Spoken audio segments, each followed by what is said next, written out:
Today I'm going to show you how you can do your cross in 6 moves or less, more than 90% of the time.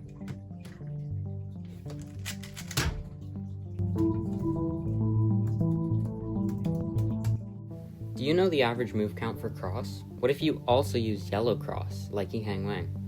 Knowing these things, you can easily check how much you're lacking in efficiency by comparing the stats with your own move counts at home. You might be really surprised in this video if you realize you are nowhere close to fully optimal in your cross. Cross is the very first step of a solve, as I'm sure you all know. An important thing to note right now is that I'm disregarding X crosses for simplicity. I can do that in a different video.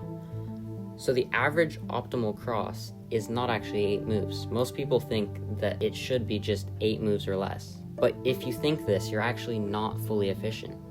In reality, the average optimal cross takes only 5.81 moves. This means that the vast majority of the time you should always be doing 6 move or less cross. Here's a distribution graph of the moves for a single color cross. In the description you can find the website where I got the stats. If you're cool like me, you also learn to do yellow cross, which is called dual color neutral, and it lowers your optimal cross to only 5.39 moves. Here's the same distribution, but assuming you're dual color neutral. Full color neutral brings it down to 4.81, which is a whole move less than an optimal white cross solver.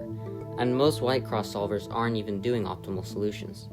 Maybe this motivates you to become dual color neutral or even use full color neutral, because if you take 2 people who can turn at 10 TPS, the one who uses full color neutral just straight up will be 0.1 faster without any different techniques. And if you have less TPS, then it'll save even more.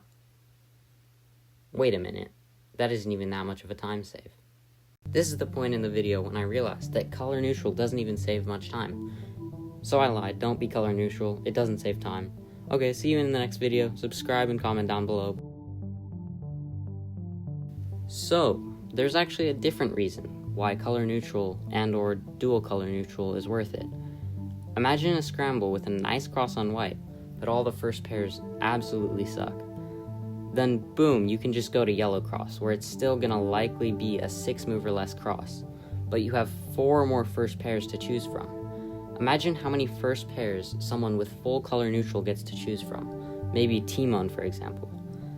He could theoretically see 24 possible first pair choices.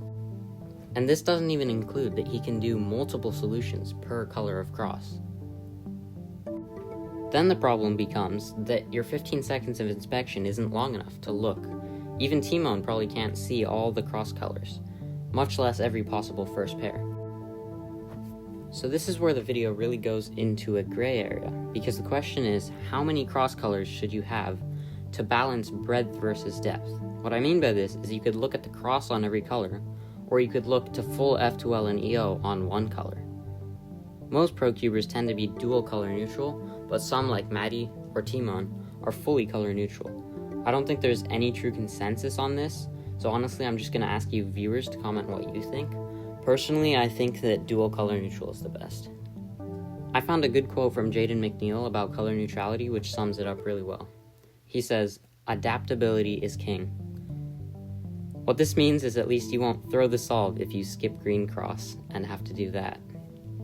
Okay, that's all I have for this video, and again, let me know in the comments what your opinion on color neutrality is, and subscribe to see my next upcoming video continuing this series on CFOP stats.